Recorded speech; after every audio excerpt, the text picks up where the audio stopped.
The Montana blizzard howled like a living beast, tearing through the streets of Bozeman with claws of ice.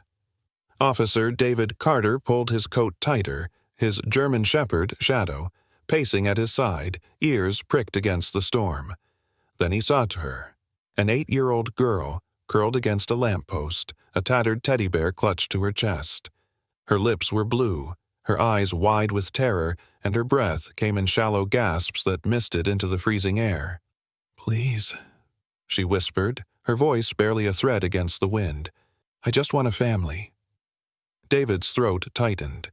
In that moment, with the snow swirling like ash from heaven, he knelt before her, placing his gloved hand gently on her shoulder. "You need a family," he said softly, his own voice breaking. "And I need a daughter. Come with me." Shadow pressed his warm muzzle into the child's trembling hand, sealing a silent promise stronger than words.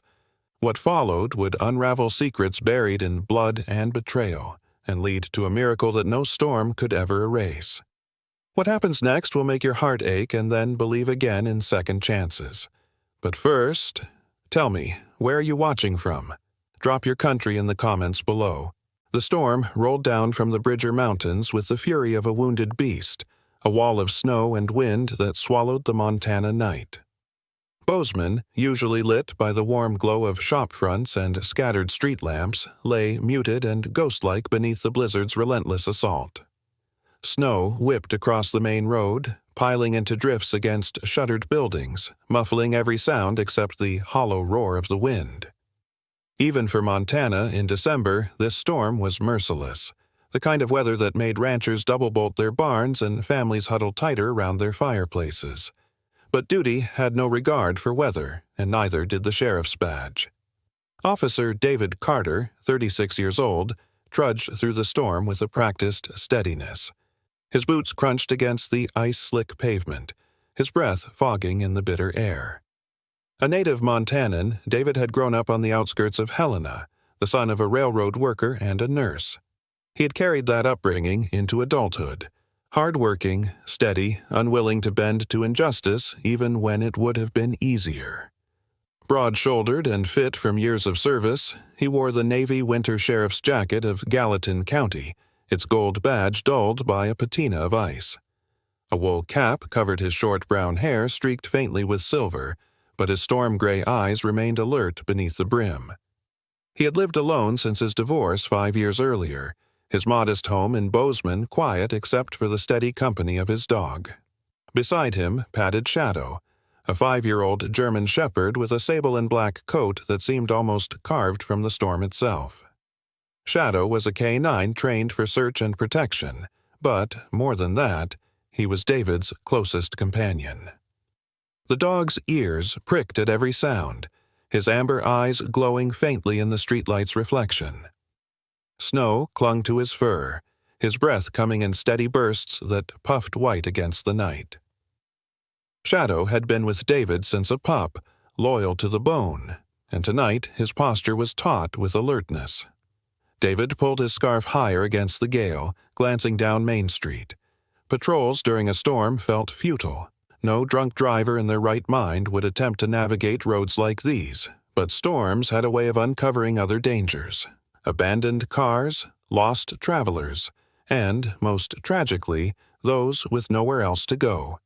He tightened his gloves, prepared to make another circuit back toward the county line, when Shadow suddenly froze. The shepherd's hackles rose. His head snapped toward the faint outline of a lamp-post ahead, half buried in snowdrift. A low whine slipped past his throat before he bolted forward. "Shadow, heel!" David barked. But the urgency in the dog's movement pulled him forward. David jogged, boots sinking in the fresh powder, heart kicking up an uneasy rhythm, and then he saw her. Huddled at the base of the iron lamppost was a small figure. Snowflakes clung to tangled, strands of pale blonde hair. A tattered red coat, far too thin for the storm, was drawn tightly around frail shoulders. She couldn't have been more than 8 years old. Her knees were drawn to her chest, arms wrapped around a threadbare teddy bear whose fur was worn to patches. The bear's button eye was missing, replaced by a crude stitch, but the child clung to it as if it were her last anchor in the world. Lily Monroe, though David did not yet know her name, lifted her face slowly as Shadow padded closer. Her cheeks were raw from cold, lips tinted blue and tau, and her eyes, large, glassy, and filled with a terror too old for her years, blinked against the snow. David's chest tightened. He crouched, snow seeping into his knees, lowering himself to the child's level. "Hey," he said, voice steady though the storm howled around them. "It's okay. You're safe now." The girl's lips trembled, words catching in her throat before she managed to whisper, "Please, I just want a family." David's breath hitched, the simple plea cutting through him sharper than any blade. In the silence that followed, only the storm spoke, rattling the lamppost above them. "You need a family," David said softly, his voice thick with something he hadn't expected to feel. "And I need a daughter." The words surprised him as much as they did her, but once spoken, they felt truer than anything he'd said in years. He extended a gloved hand. "Come with me. Let me help you." Shadow, sensing the fragility of the moment, lowered his massive head and nudged the girl's trembling hand with his muzzle. The shepherd's warmth, his quiet breath, seemed to melt a fraction of the child's fear. Slowly, her fingers loosened from the teddy bear long enough to brush the coarse fur along his snout. David watched her hand linger on Shadow's head, watched the way her shoulders sagged as if surrendering to the promise of safety for the first time in a long time. "What's your name, sweetheart?" he asked. Her voice cracked, soft as frost on glass. "Lily.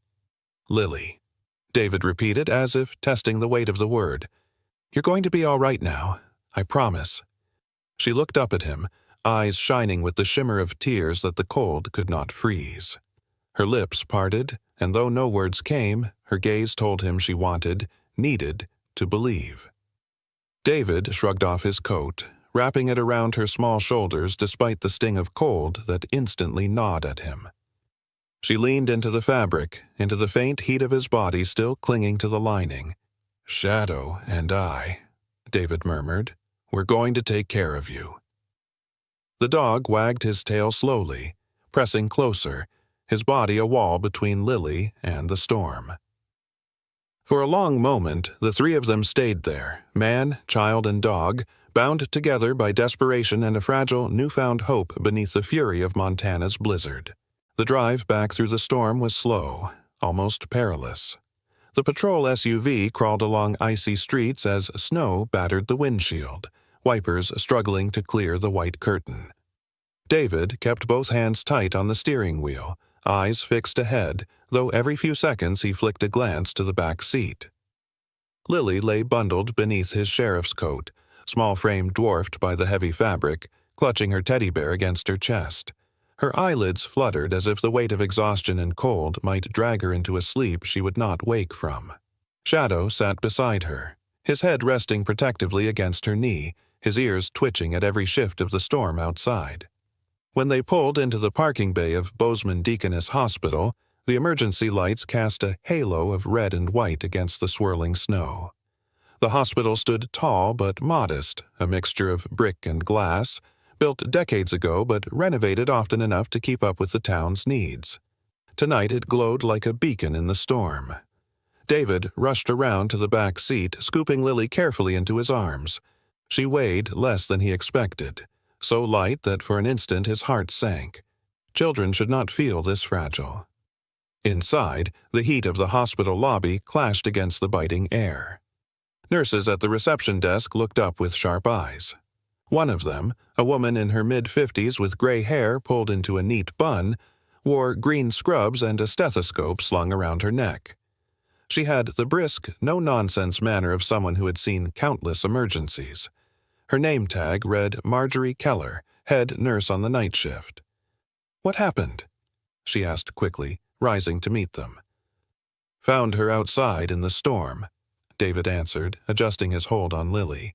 "She's freezing, hasn't eaten, and I think she's been hurt before tonight." Marjorie's lined face tightened with professional concern. "This way." They hurried down a corridor smelling faintly of antiseptic and coffee.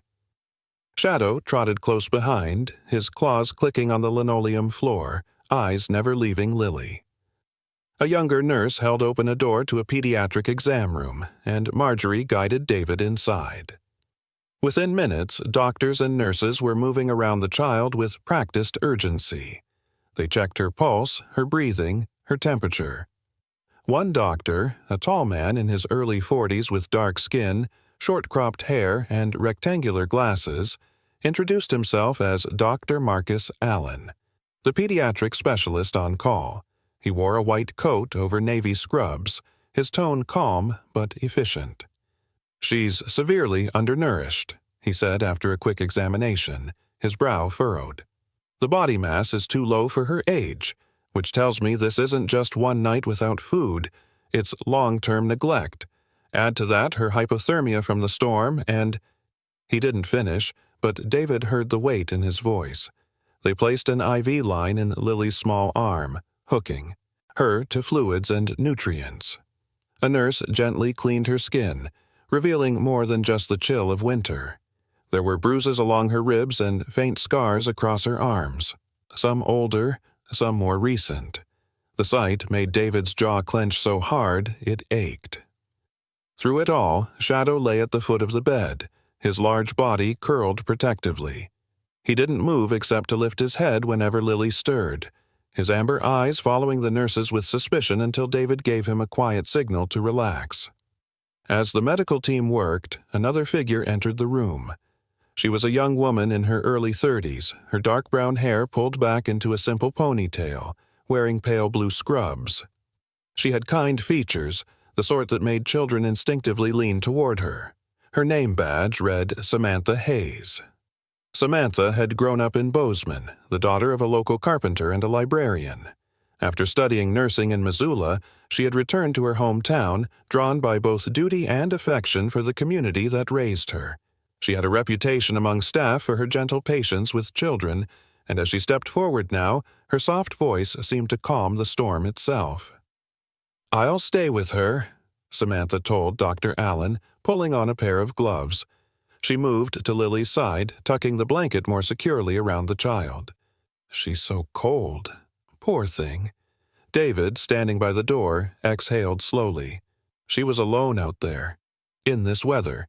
If Shadow hadn't found her— Samantha glanced up at him. Her eyes, a calm hazel, flicked between David and the dog lying beneath the bed. "Then you both saved her life." Minutes stretched into an hour. The IV drip delivered warmth and sustenance. The monitors showed signs of stabilizing, and gradually Lily's breathing grew less ragged. Still, she remained unconscious, her fingers clutching the teddy bear as though it were stitched from her very soul. Samantha stayed close, one hand lightly resting on the edge of the blanket. In a quiet moment, she looked over at David. "You said you found her outside?" "Yeah," David said, voice low. He rubbed at the back of his neck. "Near Main Street. No coat worth the name, no shoes fit for the snow. She just said she wanted a family."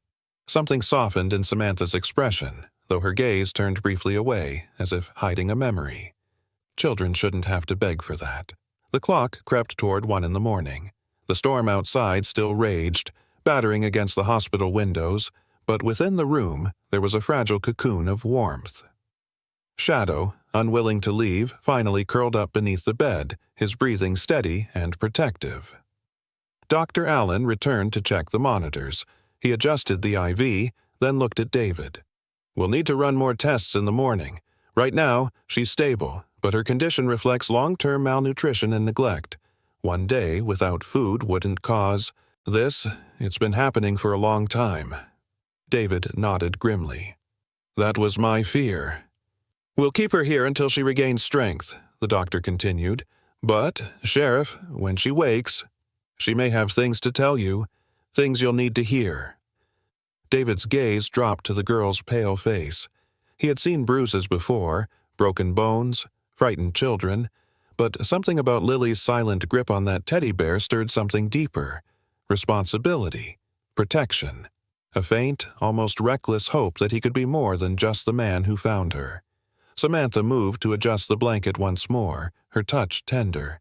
"I'll sit with her through the night," she said softly. "Children wake frightened. It helps if someone's there." David studied her a moment, noting the quiet strength in her posture, the calm certainty of someone who belonged where she stood. "Thank you," he said sincerely. When David finally stepped back into the corridor, the storm seemed muted compared to the whirlwind within him.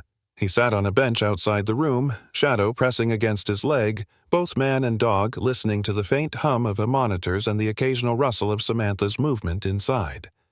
The storm might rage outside Bozeman for hours yet, but within that small hospital room a different battle had begun. The fight to heal a child scarred by neglect, and to discover the truth buried beneath her silence. And for now, that fight began with simple things: warmth, watchfulness, and the silent promise David had already spoken into the snow. The storm finally weakened with dawn, leaving Bozeman wrapped in white silence. The streets outside the hospital lay buried. Roofs sagged under drifts, and the Bridger Mountains loomed like frozen giants. Within the hospital, however, the quiet was not the hush of winter, but the steady rhythm of machines, the soft shuffle of shoes on tile, and the faint smell of disinfectant and coffee. Inside the pediatric room, Lily Monroe stirred beneath blankets. Her lashes fluttered, breath uneven at first, but then steadier. The teddy bear still rested against her chest, threadbare fur damp from the condensation of her fevered skin. Shadow lifted his head immediately, amber eyes bright as he pressed his chin to the mattress, a soft whimper rumbling from deep in his throat. David Carter sat nearby, slouched forward on a chair, his large frame stiff from hours awake. His sheriff's jacket was draped across his knees, and fatigue shadowed his storm-gray eyes, but when Lily's small hand twitched against the bear, he leaned forward sharply. Samantha Hayes, who had stayed the entire night, rose from her place beside the IV stand. She wore light blue scrubs beneath a gray cardigan, hair tied back, face drawn, but still patient. A steaming paper cup of coffee rested forgotten on the counter. She touched Lily's forehead gently. "She's waking," she whispered. The child's lips parted, dry and cracked. Her voice came out hoarse. "Where am I?" David leaned closer, his tone steady. "You're in the hospital, sweetheart. You're safe now." Lily's gaze roamed the room, catching on Shadow first. The shepherd thumped his tail once, keeping perfectly still. The smallest hint of a smile ghosted across her pale face. She reached out weakly, and Shadow pressed his head against her palm. Samantha moved to fetch water, holding a small cup to Lily's lips. "Sip slowly," she encouraged, voice low and calm. "You've been through a lot." For a moment, only the hum of machines filled the air, but as Lily's breathing eased, her eyes turned toward David, heavy with a question. Did he find me?" David frowned slightly. "Who? Lily?" Her throat worked. She clutched the teddy bear tighter. "My dad." The silence in the room shifted, thicker somehow. David exchanged a glance with Samantha, then gently asked, "No one's coming for you, Lily. You're safe here. But if you can, tell us what happened, whatever you remember." Her eyes filled with tears, and the words spilled haltingly, fractured by sobs that seemed to tear from a place too deep for an 8-year-old to bear. "My mom, 2 years ago, she died in a car crash. Everyone said it was an accident, but I saw things. The night before, my mom and dad fought, yelling so loud I hid under the stairs. He shouted about her lying, about her being with someone else before me. I tried to cover my ears, but I couldn't stop hearing." Samantha placed a hand lightly on Lily's shoulder, grounding her as she cried. David's jaw clenched, but his voice stayed calm. "What did you see, Lily?" She swallowed hard. "I saw my dad in the garage. He was under the car. He pulled something out and threw it into a box. I didn't know what it was, but after Mom drove the next morning with me in the back seat, the brakes didn't work. The car hit the tree. She never woke up. Her voice broke. Tears streamed down her cheeks, and she hugged the teddy bear so tightly that it seemed strained. David felt something twist deep in his chest. He reached across the bed, covering her small hand with his large, calloused one. "You survived that crash, Lily?" She nodded shakily. "I was hurt, but I got better. But after that, he hated me. He said I wasn't really his. He said I was her mistake. He would hit me, call me names, sometimes lock me outside. Last night he said he didn't want me anymore. He threw me out." Samantha couldn't stop her own tears. She crouched near the bedside, smoothing Lily's hair back with tender fingers. "Sweetheart, none of that was your fault. None of it." Lily shook her head, sobbing. "I tried to be good. I tried so hard. But he looked at me and saw in her, and then he would—" Her voice faded. She buried her face against the bear, trembling. David squeezed her hand more firmly, steady but gentle. His voice dropped, low and resolute. "Lily, listen to me. Nothing that happened is your fault. Your father did terrible things, and what you saw that night, it matters. I need you to know that I believe you." She peeked up at him through swollen eyes. You believe me?" "Every word," David said. His gray eyes burned with quiet fire. "And I swear to you I won't let him hurt you again." Shadow, as if echoing the vow, pressed closer, his head nudging against her small arm until she clung to his fur. The room fell quiet, except for Lily's soft sobs and the distant howl of the fading storm outside. Samantha remained kneeling by the bed, her presence a constant reassurance. David didn't move from his seat, his hand still holding Lily's, his promise already binding him to a path he couldn't turn from. In that fragile morning light, truth had begun to surface. Truth about a death that wasn't an accident, about bruises hidden under sleeves, about a child cast out into a blizzard. And for David Carter, it was no longer just duty. It was something deeper, something that would demand everything he had.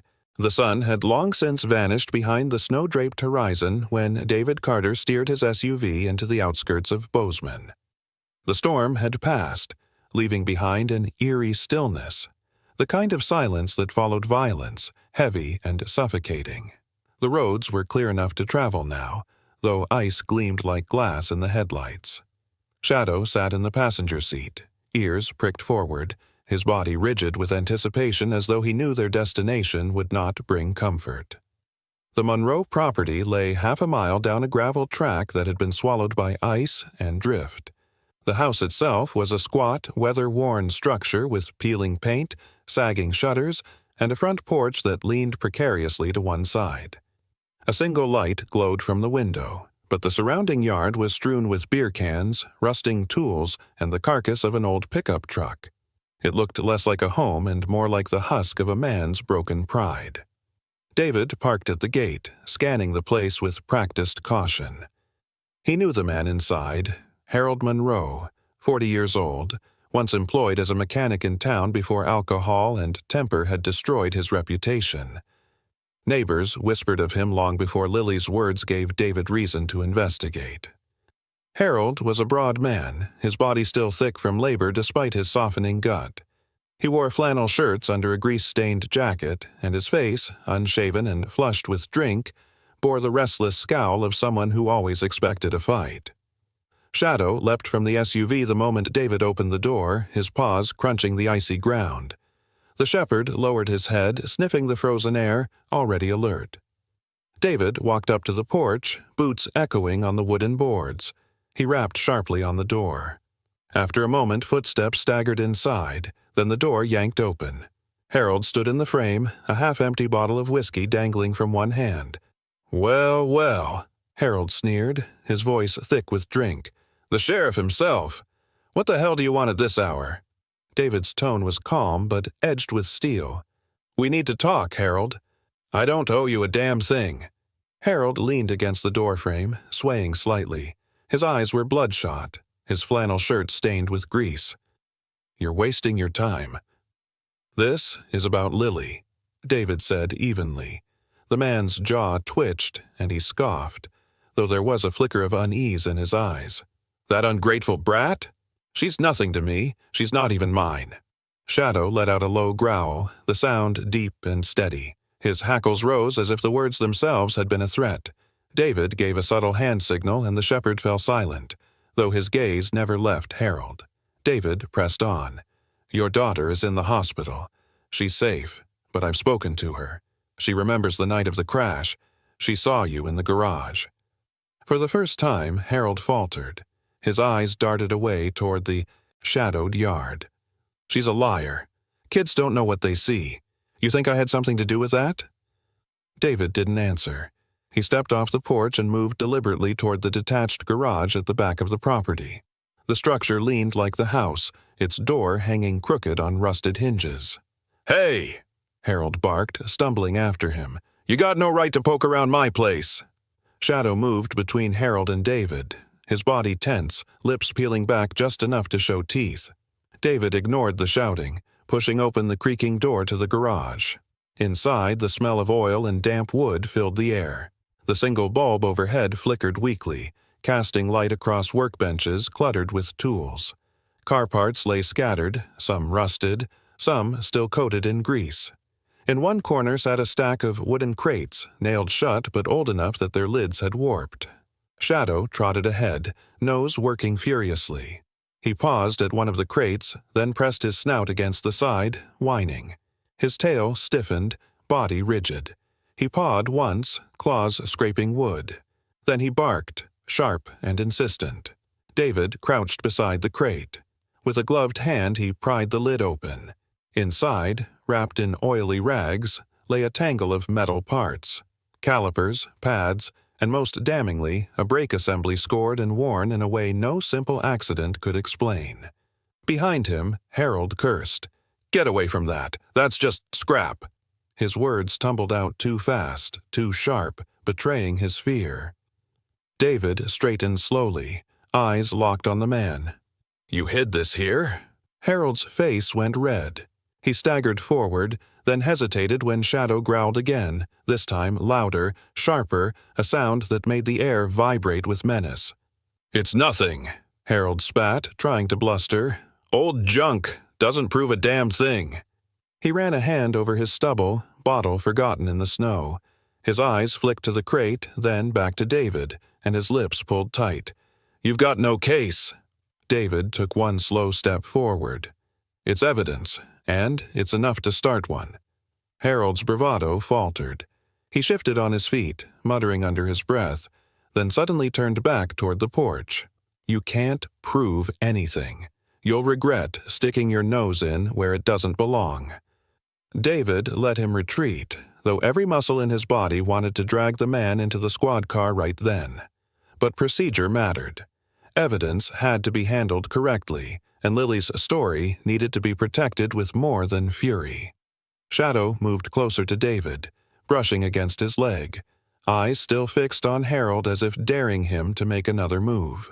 David bent to replace the crate lid, marking the spot in his mind, already planning what would come next. He didn't speak again to Harold. There was nothing left to say that the law couldn't carry forward. As David turned back toward the SUV, Shadow at his side, the bitter wind cut. Through the night once more. Behind them, Harold stood on the porch, fists clenched, a dark silhouette against the crooked frame of his house. His bluster had cracked, but something dangerous lingered in his eyes. For now, though, David had what he needed. Suspicion had become something more tangible, and the truth was no longer buried in the shadows of the Monroe garage. The following days in Bozeman were cold but deceptively calm, the sky a pale sheet of winter blue that gave no hint of the storm beneath its surface. David Carter walked the hospital corridors with Shadow padding faithfully at his side, the shepherd's nails clicking softly against the linoleum. In his hand, David carried a folder marked with the county seal, its contents heavier than any weight he could lift. He paused at the door to Lily's room. The child was propped up in bed now, color returning to her cheeks, though her frame remained fragile. The teddy bear rested in her lap, worn arms wrapped tight around it. Samantha Hayes sat on the edge of the bed, reading aloud from a thin children's book, her voice soft and even. The nurse's presence had become a quiet constant. She had taken extra shifts just to be near the girl. When Lily spotted David, her lips curved into the faintest smile. Shadow immediately trotted forward, placing his front paws on the edge of the bed. Lily giggled, an unsteady but genuine sound, as she stroked his muzzle. David managed a smile in return, though his chest was heavy with what he carried. "Hey, kiddo," he said gently. "I've got something important to share." Samantha closed the book and looked at him, her hazel eyes already guessing the seriousness of his tone. She stood, smoothing her scrubs. "I'll give you a minute," she murmured. "No," David said quickly. "Stay. She trusts you." Samantha hesitated, then nodded, settling back in her chair. David placed the folder on the rolling table and sat opposite Lily. He leaned forward, forearms braced on his knees. "Lily, the doctors ran some tests," he began, his voice slow, careful. "Tests that compare your DNA to your father's." The girl's eyes widened, fingers tightening on the teddy bear. "What? What did they say?" David drew in a breath, then opened the folder. Inside lay the printed report from the state lab, words stark against white paper.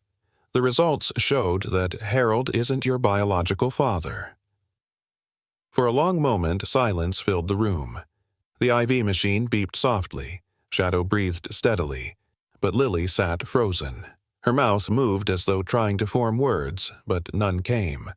Finally, her voice broke into a whisper. "So?" "He was right. I wasn't his." David shook his head firmly. "No, he used it to hurt you, to blame you for things you couldn't control. But this doesn't make you less worthy of love, Lily. It doesn't make you less of a child who deserves a family. It only shows why he treated your mother the way he did, out of anger and jealousy." Tears welled in her eyes. She hugged the teddy bear so tightly it looked ready to burst at the seams. Samantha leaned closer, placing a steadying hand on Lily's arm. "Sweetheart, families aren't only made by blood," Samantha said softly. "They're made by love, and you have people right here who care about you." Lily's tears spilled over then, hot against her chilled cheeks. She sniffled, turning her face toward Shadow. The dog pressed his head into her lap, sighing deeply as though he too understood the weight of her pain. Slowly, her trembling fingers reached for the drawer beside her bed. She pulled out a piece of hospital stationery and a crayon that Samantha had brought to pass the time. For the next few minutes, she was quiet, only the scratch of wax against paper filling the room. David and Samantha exchanged a glance, neither interrupting. Finally, Lily held up the page. It was a simple drawing, childlike but powerful. A small house with a chimney curling smoke, 3 figures holding hands in front, one tall man with dark hair, one woman with long brown hair, and a little girl between them. Beside them, a German shepherd with a wagging tail stood like a guardian. She pushed the picture toward Shadow. "This is us," she said, voice cracking but firm. "You, me, and him." Her eyes flicked toward David.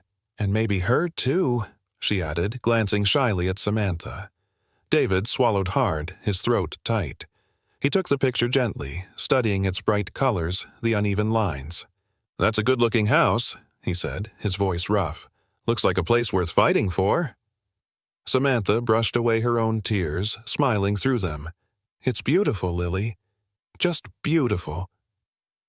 The girl wiped at her eyes with the back of her sleeve. "If he wasn't my dad, then maybe I can still have one someday. Maybe I can still have a real family." David reached across, covering her small hand with his. "You already do, Lily.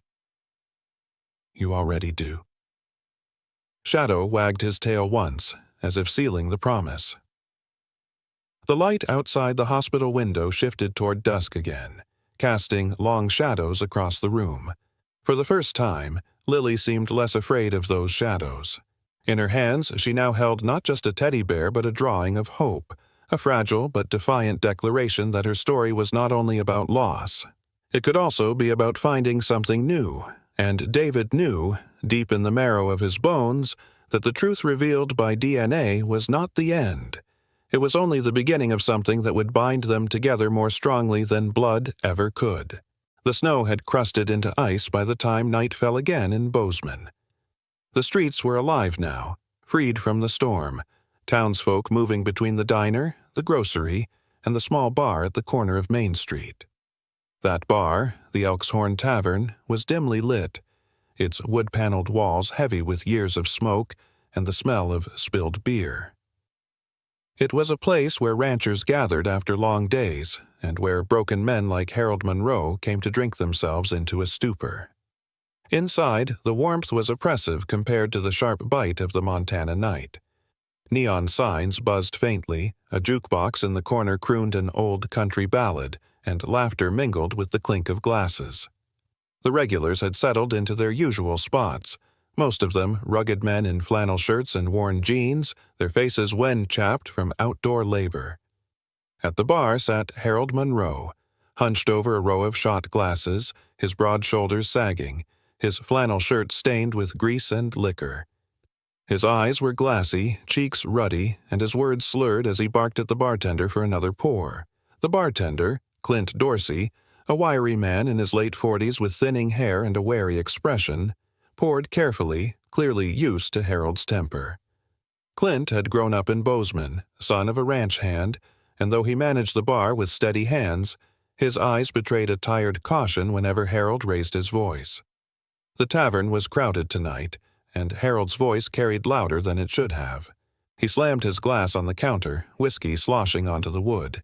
"She got what she deserved," he muttered, his voice breaking into a cruel laugh. "Betrayed me, and I fixed it. Busted her brakes so she'd never come crawling back." The laughter around him stilled.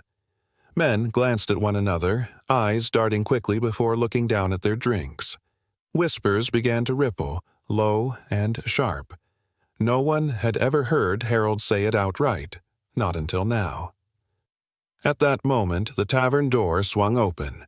Cold air swept inside, followed by the heavy tread of boots. David Carter stepped in, tall and steady, his sheriff's jacket dusted with frost. Shadow padded at his side, his dark coat bristling under the glow of the neon signs. The bar quieted as every eye turned toward them. David's gaze locked on Harold, his voice carried, low but commanding. "Funny thing about truth, Harold. It has a way of slipping out when you've drowned it in whiskey." Harold turned, his bleary eyes narrowing. "You got no business here, Sheriff," he slurred. "This is my place." David stepped forward, pulling a folded folder from under his arm. "I do when you confess to murder in front of half the town." He tossed the folder onto the bar, papers spilling out. The DNA report, the photographs of the brake assembly Shadow had uncovered. Proof that Lily isn't your child. Proof that you tampered with the car, and now, your own words to finish the story. The crowd shifted uneasily. Some leaned forward, murmuring. Others pushed back their chairs, wanting distance from the storm about to break. Samantha Hayes, who had slipped in with Lily after David, immediately moved the child behind her, guiding her toward the corner where she could shield her from the growing tension. Samantha wore a long winter coat over her scrubs, her dark hair loose around her shoulders, her jaw set with quiet determination. Harold's face twisted, his drunkenness mixing with fury. "That lying brat told you all this, didn't she?" he snarled. "She's nothing but her whore mother's shame." Whispers turned into gasps. Men at the bar shifted, and one rancher muttered, "God help us. Maybe he really did kill her." David took another step forward. "It's over, Harold. You can't hide behind threats or whiskey anymore." But Harold wasn't listening. His hand slipped into his pocket, and in a flash of steel, he yanked out a knife, blade gleaming under the bar lights. He lunged clumsily toward David, fury giving his body a violent strength. The move was met with a blur of fur and muscle. Shadow leapt with a snarl, knocking Harold backward onto the sticky wooden floor. The knife clattered across the room as the German shepherd pinned him down, teeth bared inches from Harold's throat. The tavern erupted into chaos. Chairs scraped, glasses shattered, people shouted. Samantha bent low, wrapping her arms around Lily, pulling the girl against her chest and shielding her eyes from the scene. Lily trembled but clung to Samantha, her face buried in the woman's coat. David strode forward, voice sharp and steady above the noise. "Stay down!" He grabbed Harold's wrist, twisting it behind his back while Shadow kept him pinned. Harold spat curses, writhing, but the fight drained quickly under the weight of the dog's growl and the sheriff's iron grip. The crowd parted, their murmurs swelling. For the first time, townsfolk dared to whisper aloud what had only lived in rumor. He admitted it. Killed his wife. Poor Lily. All this time. David hauled Harold to his feet, snapping cold steel cuffs around his wrists. Harold swayed, his drunken rage now little more than pitiful snarls. Shadow stayed close, his body tense, his eyes locked on the man as if ready to strike again. David turned to the room, his voice steady but carrying the weight of authority. "You all heard him. You know what he's done." The silence that followed was heavy, then slowly gave way to nods, murmurs of agreement, the beginning of acknowledgement that the truth was no longer hidden in whispers. In the corner, Samantha held Lily close, whispering words of comfort. The child's eyes, wide and tearful, peeked past her protector just long enough to see her father dragged out the tavern door in chains. She pressed her face back against Samantha, shaking, but there was a spark of relief, fragile but real. Outside, the night air was sharp with frost, stars pricking the sky above Bozeman. Harold Monroe, bound and broken, stumbled under David's grip, the sound of his curses lost against the crunch of boots and Shadow's steady growl. For the first time, the town had seen the mask slip. For the first time, Harold's guilt was no longer a secret carried by a child. It was a truth laid bare under the eyes of all. The arrest of Harold Monroe sent ripples through Bozeman like stones thrown into still water. The night at the Elk's Horn Tavern had stripped away secrecy and laid truth bare, but truth, David Carter knew, rarely walked free without a fight. By the next morning, the town was buzzing. Farmers whispering over fence posts, clerks talking at the grocery counters, and reporters from the local paper circling like crows hungry for carrion. Harold, now behind bars at the Gallatin County Jail, was no longer just the drunk mechanic with a bad temper. He was the man accused of murdering his wife, and his name had become a storm cloud that divided neighbors. Some whispered about justice long overdue. Others, tied to Harold through family, work, or old loyalties, muttered darkly that the sheriff had overstepped, that David Carter was dragging their town into scandal. The weight grew heavier when Harold's family pooled money together and hired Charles Whitaker, one of the most expensive defense attorneys in Montana. Whitaker was in his mid-50s, tall and silver-haired, with sharp suits that stood out against the plain courtrooms of Gallatin County.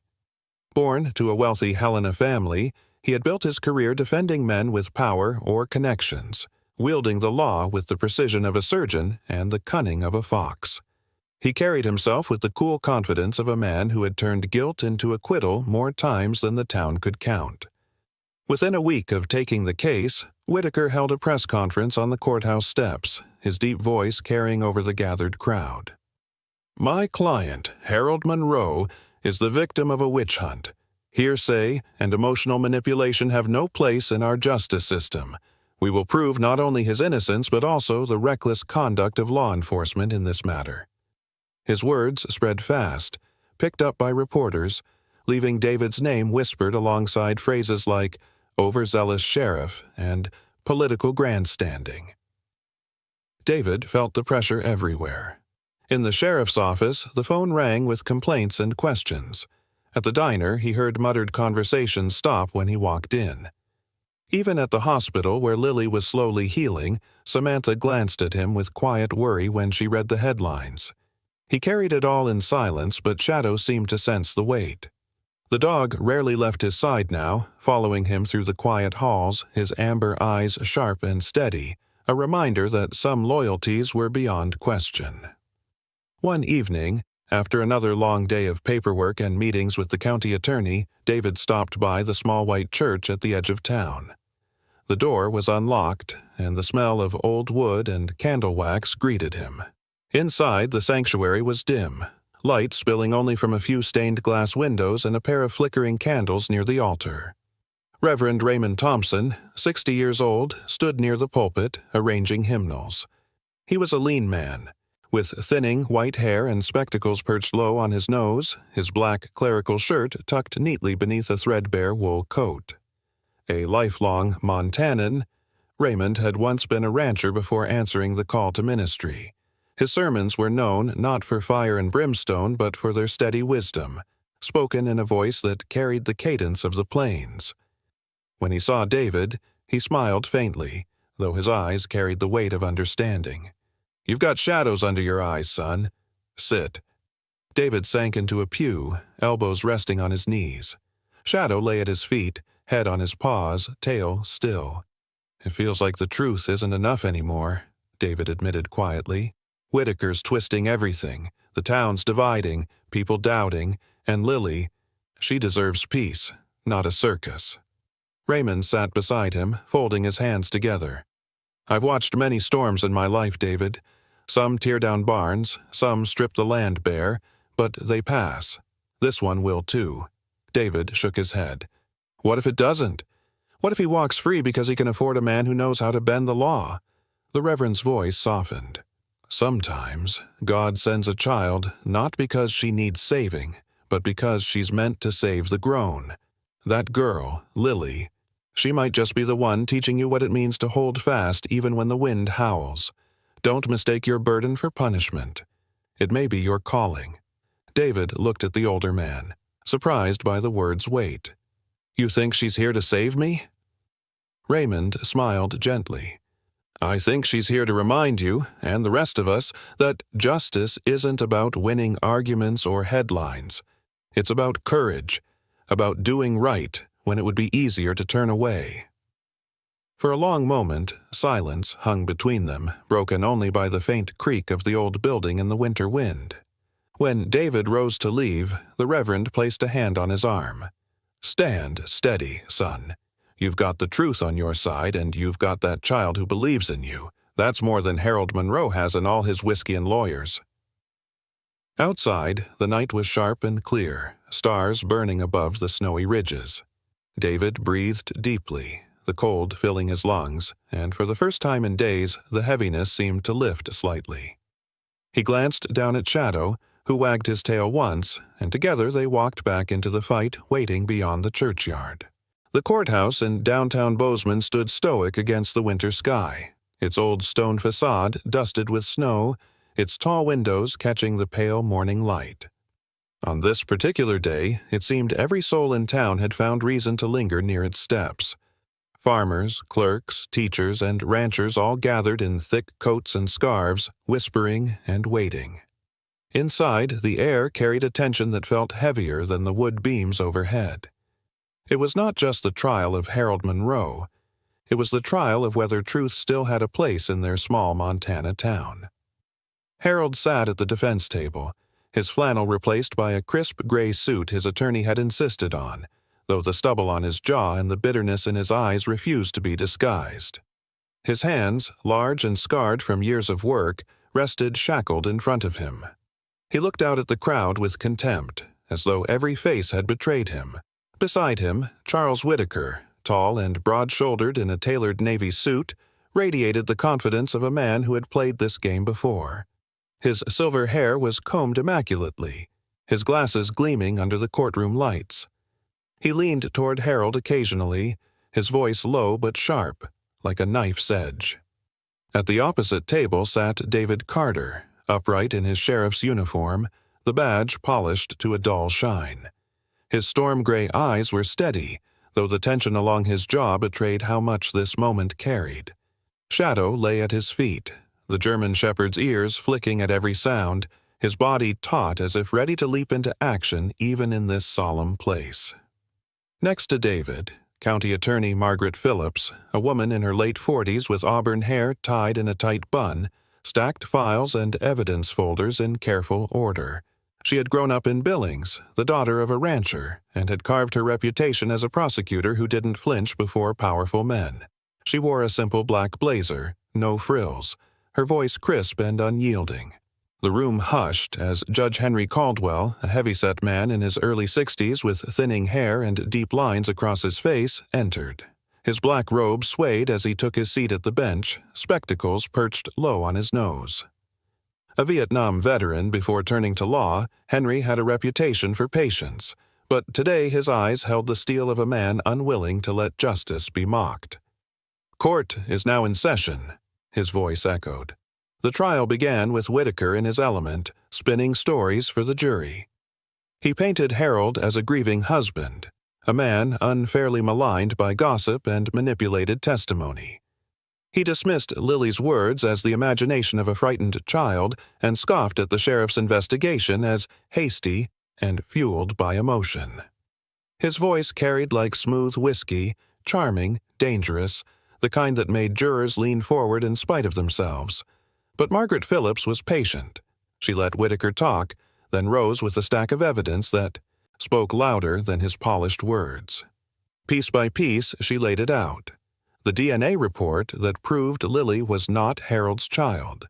Photographs of the brake assembly shadow had unearthed in the garage. The testimony of Tom Keller, Harold's neighbor, a wiry man in his 50s with sun-leathered skin, who told the court how he had heard the Monroes' violent arguments on the night before the accident, and how he saw Harold working under the car in the dim light of the garage. Each detail built a wall higher than Whitaker could climb, and then came the moment that silenced the courtroom. Lily was called to the stand. She looked impossibly small as she walked forward, her little hands gripping the teddy bear. Samantha Hayes accompanied her, wearing a pale gray dress beneath her winter coat, her presence steady as she guided the child to the witness chair. Shadow rose instinctively, padding closer, and when Lily hesitated at the sight of Harold's cold stare from across the room, the shepherd stepped forward, planting himself between her and her father, a living shield. The judge allowed it, noting the dog's role as both service and protector. The jury leaned closer, the symbolism not lost on them, a loyal creature protecting innocence against cruelty. Lily's voice trembled at first, but when she looked toward David, his eyes unwavering, silently promising she was safe, her words found strength. She spoke of the fight between her parents, of her father's anger, of seeing him tamper with the car.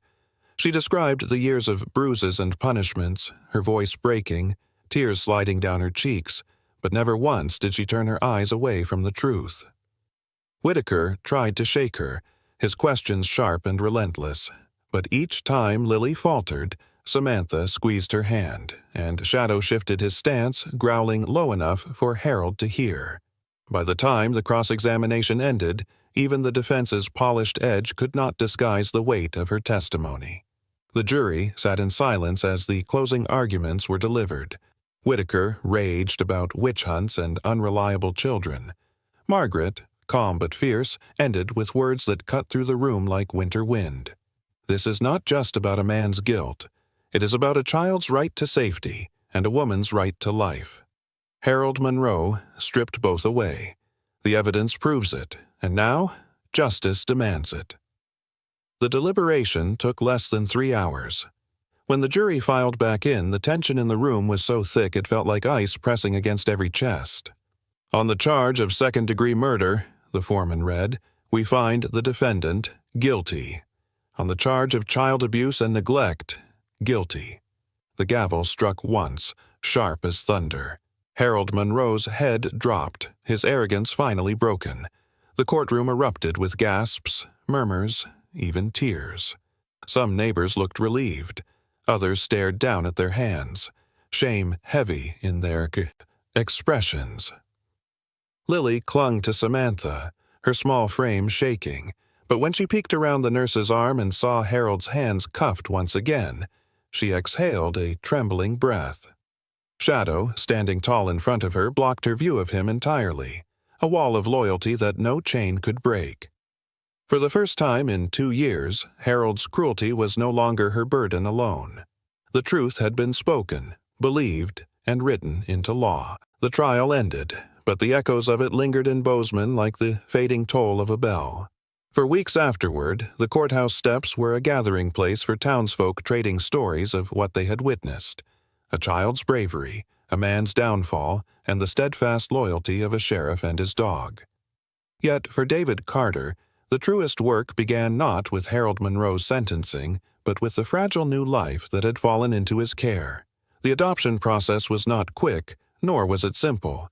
Papers needed to be signed, hearings held, and social workers assigned to Lily's case. Marilyn Green, the county child welfare officer, handled the process. She was a woman in her early 50s, with a square jaw softened by laugh lines and streaks of silver running through her auburn hair. She wore practical slacks and thick sweaters against the Montana cold. Her glasses perched at the end of her nose as she reviewed files with practiced patience. Having worked in family services for over 2 decades, Marilyn had seen every kind of tragedy a child could face, and she carried herself with the gentle firmness of someone who refused to give up on any of them. She visited David's modest house on a quiet street near the edge of town. The place was simple: wood-paneled walls, shelves lined with worn books and a few framed photographs of David's family, and a fireplace that gave the small living room its warmth. Shadow greeted her at the door, tail wagging cautiously, his watchful amber eyes reminding her that this was a household where loyalty came on 4 legs. Marilyn observed Lily carefully during these visits, noting how the girl's shoulders slowly began to ease when she entered David's home, how her laughter, still rare, still fragile, surfaced when Shadow pushed his snout against her hand or rolled clumsily at her feet. She asked David questions, assessed his stability, his work hours, his finances. But what impressed her most was the look on his face when Lily ran to him, clutching a crayon drawing, or when he leaned down instinctively to tie her shoelace.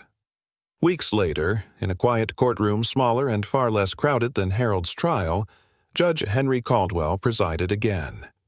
His gavel sounded not with condemnation this time, but with affirmation. The court recognizes the petition of David Carter to adopt Lily Monroe. From this day forward, she shall be known legally as Lily Carter. The words struck David harder than any verdict he'd ever heard. He glanced at Lily, who sat beside him in a pale yellow dress Samantha had helped her pick out, her blonde hair brushed and braided neatly. She beamed at him, her hand clutching his. Shadow lay at their feet, his tail wagging lazily, as though even he understood the weight of the moment. When they stepped out into the crisp afternoon, Lily looked up at him with eyes brighter than he had ever seen. "So now you're really my dad?" she asked.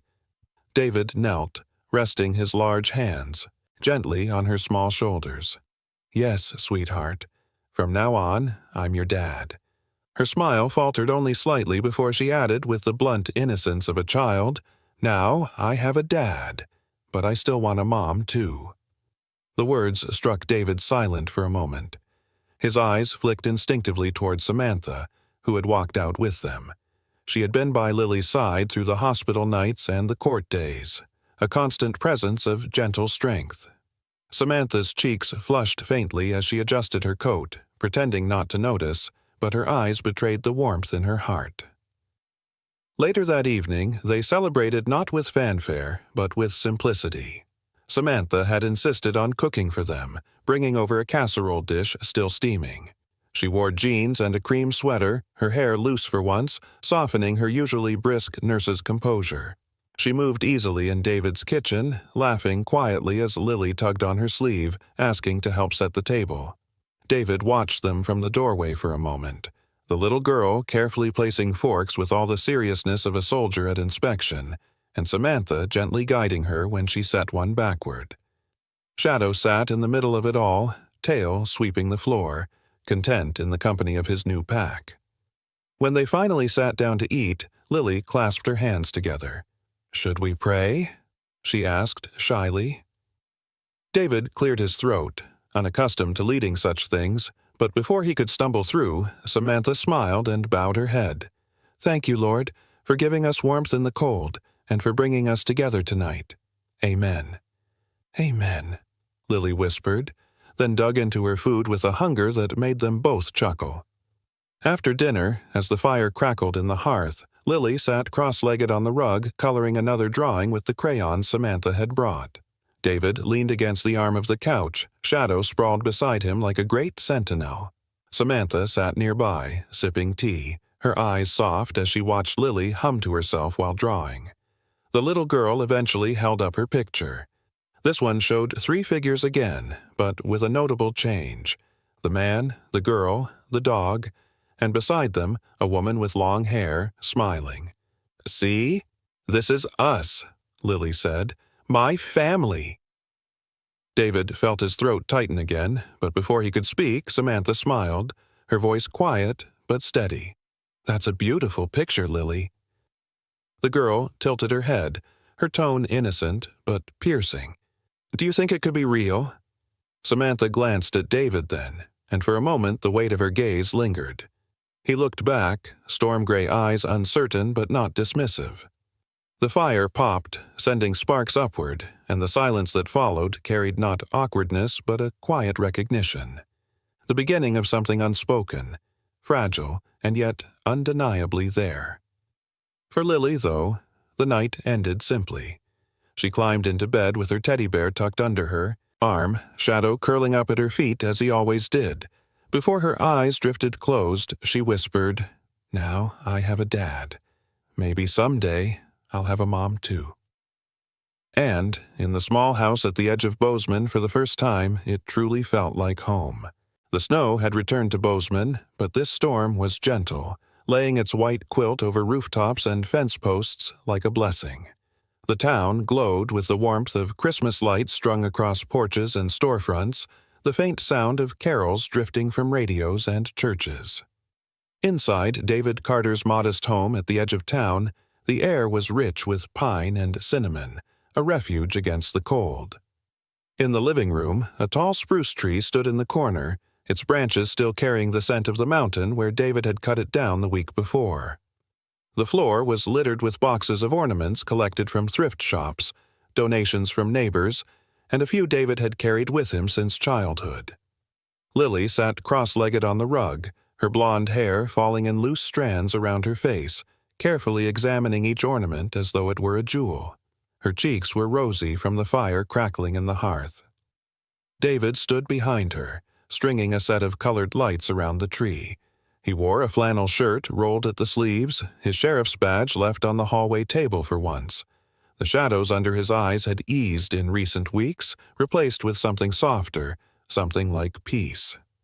Every so often, he leaned down to hand Lily an ornament she couldn't reach, his deep voice murmuring encouragement as she stretched on tiptoe to hook it on a branch. At the base of the tree, Shadow sprawled lazily, his thick coat gleaming in the firelight. The German shepherd occasionally lifted his head to watch Lily, amber eyes glowing with quiet affection, before sighing contentedly and resting again. The door opened, letting in a gust of frosty air. Samantha Hayes stepped inside, her dark hair hidden beneath a knitted red cap, a long wool coat draped over her scrubs. In her hands she carried a tray of cookies dusted with powdered sugar, the warmth of the oven still clinging to the metal. Her cheeks were flushed from the cold, but her smile brightened the room more than the string of lights. "Hope I'm not late," she said, her voice carrying its usual gentle lilt. Lily leapt up, her eyes shining. "Samantha, we saved the angel for you." She held up the small porcelain ornament, chipped at one wing, but still beautiful. Samantha laughed softly, setting the tray down on the coffee table. She removed her coat, revealing a simple green sweater, and walked to the tree. "An angel, huh? That's an honor." David's eyes lingered on her a moment longer than necessary, then he cleared his throat. "Go ahead. Top branch is waiting." With David's steady hands lifting her, Samantha placed the angel atop the tree. The lights reflected off its porcelain surface, casting a soft glow across the room. Lily clapped her hands, delighted, while Shadow thumped his tail against the floor as if in approval. They gathered near the fire, the tray of cookies between them. Lily bit into one eagerly, her laughter bubbling up as powdered sugar dusted her chin. Samantha chuckled, reaching over to wipe her face with a napkin, while David shook his head in mock sternness, though his smile betrayed him. The warmth of the moment wrapped around them like the firelight itself. It wasn't loud or grand, just steady and real. Later, when the last ornament was hung and the stockings were set above the mantel, Lily curled into the armchair with her teddy bear pressed tight against her chest. Her eyes glistened in the flickering light, her voice soft but certain. "I have a family now. A real family." David felt his throat tighten. He reached over, resting a hand gently on her small shoulder. "Yes, Lily, you do." Samantha's gaze met his across the room, something unspoken passing between them. Her smile was quiet, tender, full of possibility. Shadow shifted from his place beneath the tree, stretching once before curling himself around Lily's chair, his presence as sure as the heartbeat of the home itself. Outside, snowflakes fell silently onto Bozeman's quiet streets, covering the scars of the past in a soft, white peace. Inside, laughter and warmth filled the house. A child once cast into the storm now rested safe, wrapped not just in blankets, but in the bond of love, loyalty, and hope. Lily hugged her bear closer, her voice drifting into the glow of Christmas Eve. "Thank you, God, for my family." And in that small Montana home, where a sheriff, a nurse, a little girl, and a loyal dog gathered beneath the lights of a Christmas tree, the darkness of yesterday gave way to something brighter. It was not just survival, not just healing. It was the miracle of belonging. Sometimes the greatest miracles do not come with thunder or flashes of light. They come quietly, through the soft eyes of a child, the steady courage of a man, and the faithful heart of a dog. Shadow was more than a companion. He was the shield that stood between Lily and her fears, the comfort that reminded her she was never alone. In every bark, every gentle nudge of his head, he showed us what loyalty looks like. And maybe, just maybe, God sends us such friends on four legs to remind us of his presence, silent, constant, and unyielding. This story is not just about David, or Lily, or Samantha. It is about all of us, about how family can be built not by blood alone, but by love, courage, and faith. In our everyday lives, we may face storms of our own, loneliness, doubt, or fear. But like Lily, we are never truly abandoned. God has a way of placing light along our path, often in the form of people or even animals who step in to carry us through the dark. If this story touched your heart, I invite you to share it with someone who needs hope today. Subscribe to the channel for more stories of faith and love. Leave a comment below, tell us where you are watching from, and join this community of kindness. And if you believe that God still works miracles, even through a loyal dog and a wounded little girl, write Amen in the comments. May God bless you and your family, and may His love surround you always.